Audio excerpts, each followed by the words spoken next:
Fala pessoal, sejam bem-vindos a mais um vídeo aqui no canal.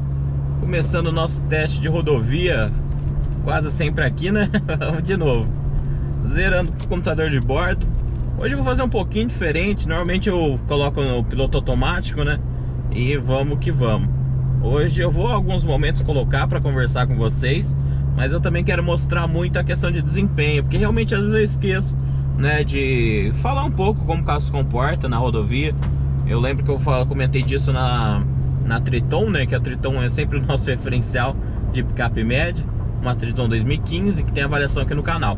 Então, se você, né, já acompanha o canal aí, vale como referência exatamente porque às vezes você já andou nela.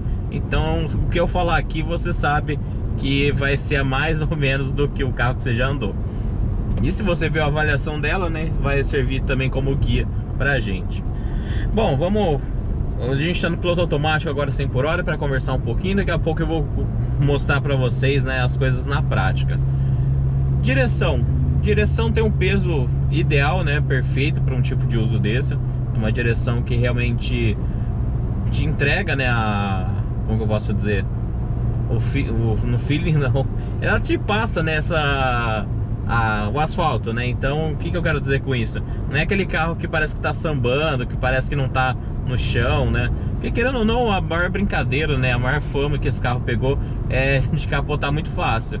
É um carro, Fernando, que não capota fácil? Não é questão de ser fácil não de capotar, mas é a proposta do carro em geral. Quase todos os carros dessa categoria têm uma, como que eu posso dizer, uma facilidade para esse tipo de coisa. O que eu senti da Hilux, né, nesse mundo, né, de picapes médias, que são poucas, né, que eu testei de fato. A impressão que me deu é que a traseira dela é um pouco mais leve do que as outras, né, as outras, no caso, a referência que eu tenho. Então, por que eu tô falando disso? Porque dá a impressão que a frente é muito no chão, coladinha e tal, mas a traseira parece que tem gás hélio, parece que ela tá saindo do chão o tempo todo. E é isso que passa um pouco de sensação de falta de estabilidade no carro. Claro, eu tô vazio, sem carga nenhuma. Se você colocar qualquer carga na caçamba, ou colocar colocar pessoas aqui dentro do carro, isso vai assim melhorando, como toda picape dessa categoria. Então todas são bem desconfortáveis até se colocar peso. Colocou peso, virou um padrão de rodagem de um sedã grande aí, dos melhores que tem. Então realmente um carro desse para andar vazio não é lá dos melhores. Aqui a gente está falando de um trecho com asfalto maravilhoso, né? Região de Campinas só tem asfalto bom praticamente, então fica até difícil de mostrar uma situação para vocês aqui de desconforto. Mas é exatamente isso que eu senti. Então essa falta de confiança, lembrando que aqui a gente tem ESP, tá bem ali embaixo, dá para desligar, que ele tá ligado bonitinho. Então a gente tem controles, né, de segurança para evitar que esse carro capote. Mas o maior problema, né, desde que eu acho que picape média existe, é que o pessoal compra esse carro esperando que ele tenha como posso dizer, a estabilidade de um carro mais baixa, de um carro... É basicamente isso, né, um carro mais baixo. Só acelerar aqui, porque o caminhão tá bem na velocidade que eu... Então as pessoas esperam desse carro o que ele não foi feito para entregar, entendeu? Então o cara vai lá e bota 180 na rodovia, bota 190, né? E espera que esse carro entregue mesma estabilidade numa curva. O cara quer entrar na curva a milhão e quer que esse carro alto, né, um quadrado alto, não tenha tendência de capotamento, né? Isso eu tô falando de um extremo, tá? Para capotar você tem que fazer uma coisa extremática, não é se eu virar né, do jeito que o pessoal fala, se eu fizer isso daqui, ó, ela já capota. E não capota, né? Tudo, as brincadeiras às vezes acabam tirando a referência das pessoas do que é estabilidade ou não. Falando, né, desse rolamento de carroceria, se você fizer um zigue-zague aqui, você percebe que ela puxa mais para maciez, né? Nisso a Triton ela é mais rígida. Então quando você faz isso daqui, a Triton ela não faz o balanço, ela acompanha a carroceria junto. Então não à toa que a Triton era uma referência, né, de estabilidade dentro das caminhonetes. A nova geração parece que é mais ainda, né? de referência nesse sentido. Então uma coisa cobra a outra. Aqui você percebe que você tem uma suspensão mais macia, ela é mais confortável do rodar, né, na cidade, desculpa, na estrada, mas do meio para frente, né, do meio para trás, ela não tem original, né, original que eu digo, sem peso, sem nada. Agora se eu colocar um peso, se eu colocar carga, colocar alguma coisa, aí ela senta e fica gostosinha. Aqui nesse sentido ela realmente não é muito, assim, não passa tanta segurança. Você vê que ela essa macieza é gostosa de rodar, né? Então você passa nas imperfeições, mas quem tá atrás vai sofrer um pouquinho. Na frente é bem mais fácil de acostumar do que na traseira. Agora falar de desempenho, né? Aproveitar que aqui a gente tá num trecho mais... Cancelar meu piloto automático. Ó, crescimento 110, tô com o pé fundo, tá? 120. Agora 130. Então, aqui não é a velocidade da via, tá? É só um teste. Vocês viram que não tem carro perto. Isso no modo Eco. Por que eu tô falando disso? Porque o modo Eco ele dá uma capada mesmo do carro. Esse carro ele tem um botão Power. Ele tem 3 funções, né? Ele tem a Eco, tem a desligada, né? Que não tem nada, é comum. E aí você pode ligar o Power. Então eu posso desligar a Power, aproveitar que eu tô na descida, e ele vai entrar no modo normal. E mesmo assim ele mostra aqui do lado o Eco, né? Então eles me avisam, ó, agora você tá com o pé leve, você tá com o pé mais pesado. Ele me dá esse feedback. Agora se eu ligar o Eco, na hora você sente ele dar uma cortada, mas na hora mesmo, é bem perceptível. Então ele fica o carro mais manso. Ali eu acelerei, ela tava no modo Eco. Eu vou deixar no Power, né? Só pra esperar passar ali o nosso radarzinho. E aí eu já pego e mostro pra vocês. Mas é um carro assim que ele tem motor, né? Outra crítica que o pessoal faz muito é que o motor que a Toyota usa aqui não é lá dos melhores comparado com a concorrência. E de fato a concorrência tem opções melhores do que esse carro aqui. Tá passando negócio ali. Então ele dá conta do recado? Dá conta do recado. Ele tá ali parelho com qualquer picape que você pegar que tem uns 5 anos aí de idade. Atende muito bem. O que eu falo é que esse câmbio, né, junto o câmbio com o motor, eles passam uma impressão de leveza. Leveza, não sei se você... Eu até comentei isso no vídeo de cidade. Se você já dirigiu um Fit ou um... que mais? Acho que o Fit é o melhor exemplo disso. Mas o Corolla também. Sabe aquele carro que parece que pesa muito menos do que de fato ele é? Se você dirigir um Cruze, né, o antigo, e dirigir o Corolla, né, pode ser o antigo também ou o novo, você vai perceber que você sente o peso do carro do Cruze, né? De fato ele é mais pesado, mas você sente isso na hora que está dirigindo. Sente no contorno, né, do asfalto, de como o carro balança, tudo. É aquela coisa realmente perceptível. E aqui é engraçado porque ele tá mais para esse estilo Toyota e Honda mesmo.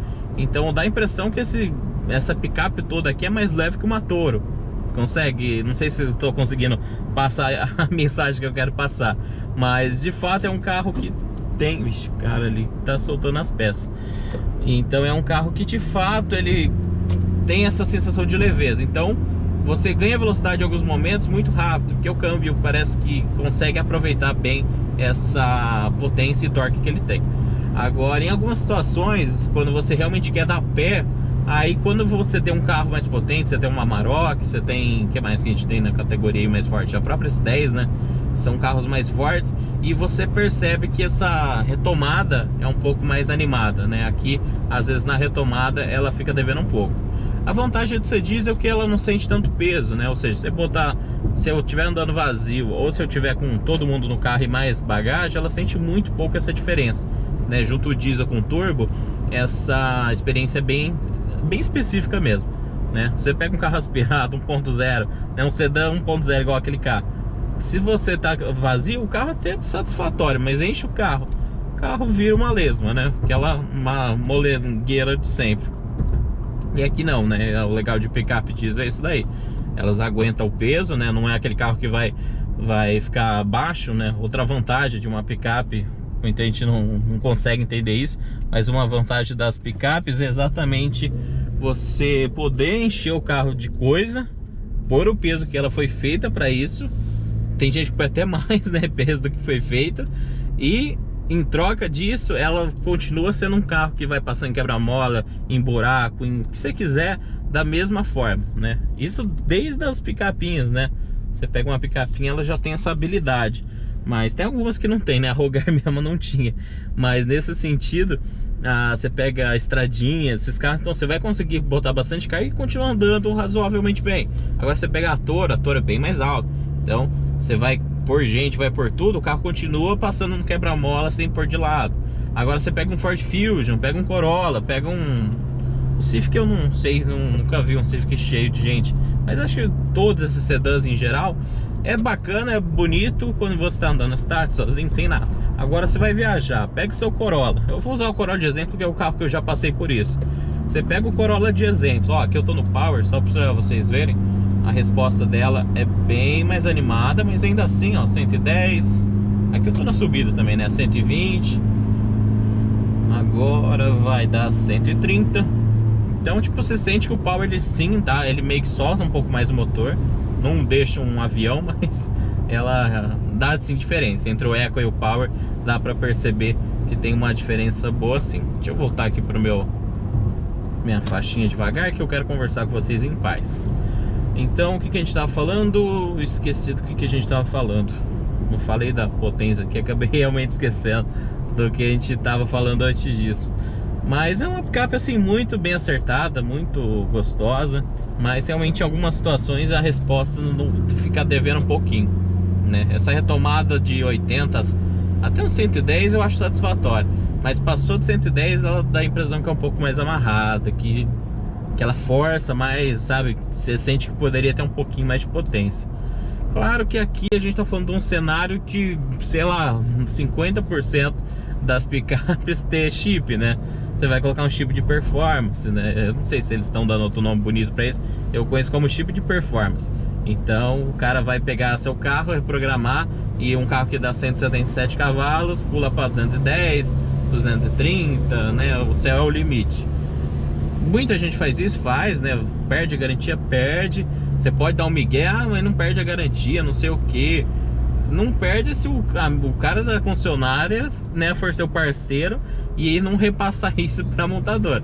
Agora, se quebrar um bloco, né, exagerando, né, se quebrar um bloco não, mas qualquer coisa mais grave que tiver, eles vão querer jogar a culpa, né, no seu chip de performance. Se a gente coloca vidro, né, às vezes você coloca vidro elétrico na traseira, por exemplo, o carro não vem, ou alarme, os caras já querem tirar essa garantia. Imagina você, né, programar o motor do carro.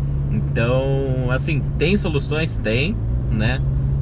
Claro, esse carro provavelmente aguenta tranquilamente, não vai quebrar por causa disso, né? Eu acredito que isso daí não vai nem fazer cosquinha no carro. Então é uma possibilidade de você ter a Hilux, né, e ter uma experiência melhor. Mas aí é isso que você tem que ver. Vou perder a garantia por isso? Não vou? Vale a pena? Não vale, né? Vai de cada um. Muita gente coloca, vai fazer a revisão, tira, coloca, deu pau, tira.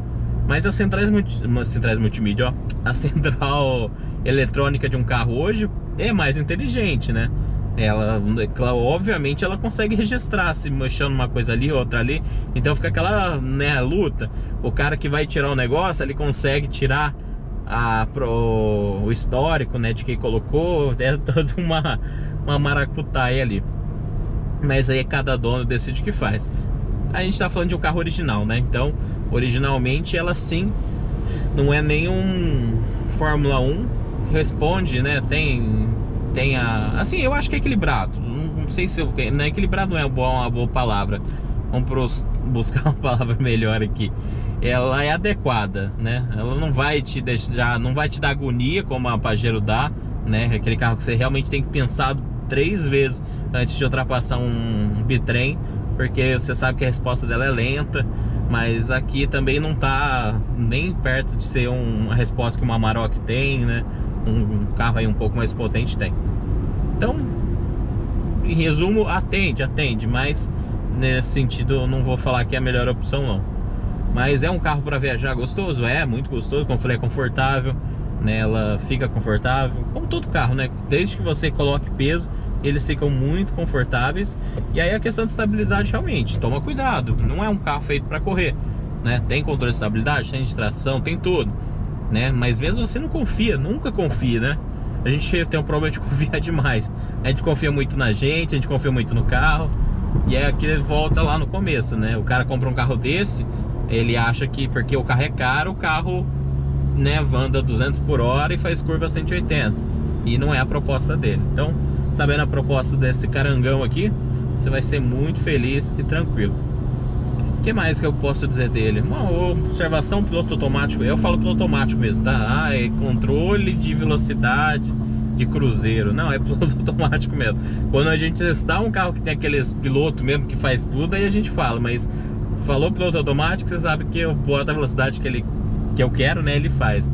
Então, nessa questão de velocidade, é bacana de ver como o motor trabalha, mas em alguns momentos ele parece que se perde, né? Às vezes momentos bobos, você colocou lá 100 por hora, aí ele fica meio que na dúvida, e agora, hein? Boto sexta, boto quinta. Aí na descida, uma coisa que eu acho legal assim de Toyota, é que na descida ele realmente puxa a marcha para segurar, né? Uma coisa que a maioria dos carros, quando você tá em banguela, né? Você tá só no embalo, o que ele faz? Ele quebra o giro, né? Ele joga o giro para baixo. Que eu tô sem piloto, tá? Eu tô no embalo mesmo.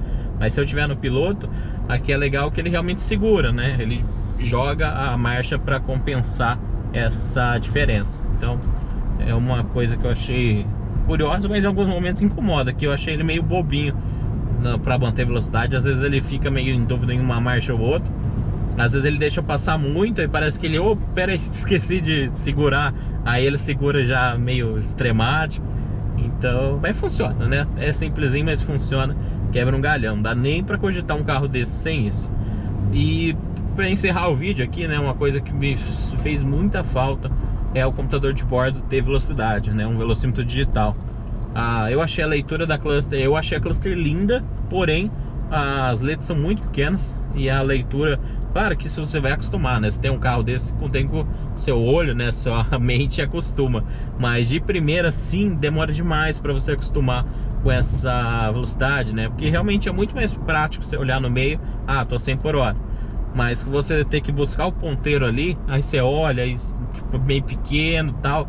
Eu pelo menos demorei muito para acostumar. Do mesmo jeito que eu não consigo usar os painéis da cluster, né, da Toro, toda a linha Fiat ali, Jeep, porque eu não consigo mais olhar para o ponteiro. A mente já acostumou para olhar o velocímetro central. Então é uma coisa também que eu não entendi por que um carro desse não tem um computador de bordo tão completo, não tem uma velocidade de cruzeiro nem nada, né? Umas coisinhas bobinhas que eu vou te falar. E complementar ainda falando de viagem, esse carro tem a central multimídia mais novinha, né? Mas ainda não é lá, não é muito boa não. Em alguns momentos achei ela bem limitada. Não achei lenta, né? Ela é mais rápida do que a antiga de fato. Mas uma coisa que eu achei legal, ela tem o GPS nativo. Uma coisa também que, querendo ou não, tá meio fora de moda. E aqui a gente tá com o GPS nativo. Então é bacana nesse sentido, exatamente porque eu já passei por situação com a Triton. E a Triton tem GPS nativo, porém o painel dela, a tela tá com problema, então eu não consegui utilizar. Mas chegam alguns momentos que você ter o GPS nativo ajuda muito, porque você não tem celular, no meio do nada você não vai ter celular. Então como que você vai ligar, né, fazer um cálculo no Waze, que o Waze nem dentro da cidade às vezes funciona. Imagina num lugar que não pega sinal. E aí você fica na mão, né, porque às vezes você chega numa encruzilhada ali, e agora? Pra direita, pra esquerda, pra que lado que eu vou? Não conheço nenhuma cidade. E aí o GPS funciona independente disso, né, independente de sinal de celular. Então nesse sentido, ponto aí pra Toyota, né, que apesar da central multimídia não ser 100%, mantém um bom GPS nativo aí. Bom não, né? O GPS nativo deles é meio esquisitinho, mas atende a função dele aqui tranquilamente. Beleza, pessoal? Então é isso. Acho que não tem muito mais o que dizer não. Sei que meus vídeos estão ficando muito longos, mas como eu sei que pouca gente está vendo, eu não vou me privar de fazer vídeos curtos com pouca informação e sem esse bate-papo legal que a gente tem, só para satisfazer essa pessoal, né, que nem vai assistir o vídeo. Então, para vocês, eu espero que tenham gostado do vídeo. Eu tentei ser o mais completo possível. Eu sei que é muito longo, porque sim, é bate-papo, né? Como vocês viram, eu repito às vezes as mesmas coisas. Eu falo de coisas que não tem a ver com a rodovia. Mas eu acho que esse tipo de avaliação, né, avaliação pontual, rapidinho assim, já tem bons vídeos, tá? Às vezes até no meu canal e às vezes até em outros canais. Então aqui eu acho que agrega a gente ter um vídeo ou outro mais longo assim, beleza? Então, forte abraço aí pra vocês e até um próximo vídeo.